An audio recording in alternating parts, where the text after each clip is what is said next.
They call her Vulture 19, a deep space recon frigate outfitted for silence, stealth, and survival. She vanished near the edge of the Perseus Expanse, an old no-fly zone the brass still refused a map, even after 6 other ships had gone dark in the same region. Vulture 19 was supposed to be the mission that ended the mystery. Instead, she became part of it. 3 months later, her emergency beacon blinked back into existence, a ghost signal looping a 5-second audio burst. Static, then a chorus of screams. Humans. Familiar. Sustained. Fleet Command dispatched Dagger Team Sable, 6 hardened Marines, and 1 engineer, on a Black Ops recovery mission. No press. No questions. They boarded her under full EVA, weapons hot, atmosphere scrubbers humming like a prayer. The outer hull was untouched, but the ship's AI core was silent, her power grid cold, her reactor inert. She was dead, but inside, the crew was still screaming. The audio wasn't a glitch. It echoed from everywhere, echoed through dry comms, the hull, even their helmets. Even after Sable disabled every speaker, the sound persisted like it was in the metal, resonating to the bones of the ship itself. Autopsy cams showed the original crew still at their posts, unmoving, flesh mummified but intact.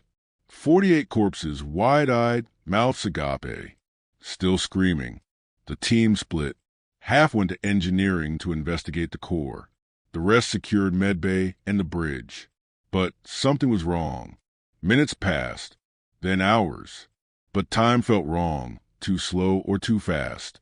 Sanchez swore he'd only been sweeping deck 12 or 10 minutes, but his helmet cam showed 4 hours. His vitals were spiking. He was whispering to himself over and over, "We shouldn't be here. We shouldn't be here. We shouldn't." Then the blood started. It leaked from walls that had no seams, thin rivulets that dripped up against gravity, gathering on the ceiling like red stalactites. 1 Marine vanished on cam, just blinked out between one frame and the next. The others searched, screaming his name. No response, no trace, except for his scream, added seamlessly to the looping chorus. By the 20th hour, 2 more were gone. 1 left only a helmet, fused to the deck, filled with teeth. The other was found curled inside an air duct half her size, body bent like paper, eyes still blinking. She whispered, "It sees us," before something pulled her back into the dark. The engineer, Carter, finally accessed the core, but the readings made no sense.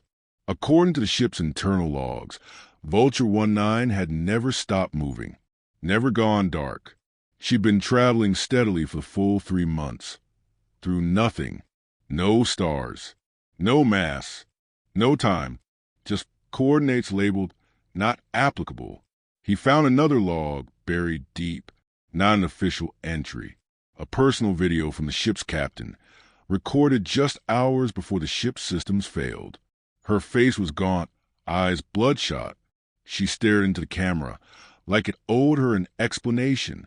"We found it," she whispered. "We touched the edge of where space ends, where thought becomes matter. We thought it was physics. But it's conscious. It heard us. It wants us." The feed glitched. Behind her, the crew stood in silence, not moving. Their mouths hung open in perfect unison. Not a breath, not a blink, just silent, eternal screaming. The rest of the Sable team tried to evacuate, but the airlocks were sealed. The override code scrambled into non-Euclidean symbols. Geometry itself was failing. Corridors stretched for miles, then collapsed into inches. 1 Marine walked through a door and fell out of the ceiling 3 decks below, his body twisted like origami. Carter tried to send a distress beacon. The signal looped back, garbled, distorted, and returned before he sent it. Pre-recorded screams of people still alive, synced to events just about to happen. Cause and effect were unraveling. He isolated the source of the screaming. It wasn't the speakers. It wasn't the ship. It was the void outside, the raw nothing they drifted into. A vacuum that had learned to echo. A presence beyond comprehension, using the voices of the dead to lure the living. One Marine made it to the hangar. She activated the emergency shuttle, tried to blast free, but the ship didn't let her go. Cameras showed the pod detaching, engines flaring, light bending. Then the pod inverted, folding it on itself like a scream swallowed mid-breath. Her voice was added to the chorus. Only Carter remained. He disabled his helmet cam, turned off his comms, locked himself in the AI core, surrounded by 10 feet of neutron shielding. And still, he heard the screaming, not through his ears, not through sound, through memory, through thoughts that weren't his own, injected like viruses. He found the final log the captain never sent. A single line of text. Whatever is out there doesn't kill us. It just remembers us wrong. His last move was a hard reboot. He overloaded the core, fused the NAV drive, disabled the FTL relay, a suicide lock, a last-ditch hope that isolation could contain whatever Vulture 19 had become. That should have been the end. But last week, the ship reappeared, drifting just outside Mars orbit, intact, lights on, power levels nominal. No crew, except the screaming, louder now, a full chorus, voices from 6 different recon teams, 5 civilian vessels, and Carter's own ragged whisper. It doesn't need ships anymore. It knows how we think. It knows how we dream. It remembers us because we remember it. The order came through yesterday.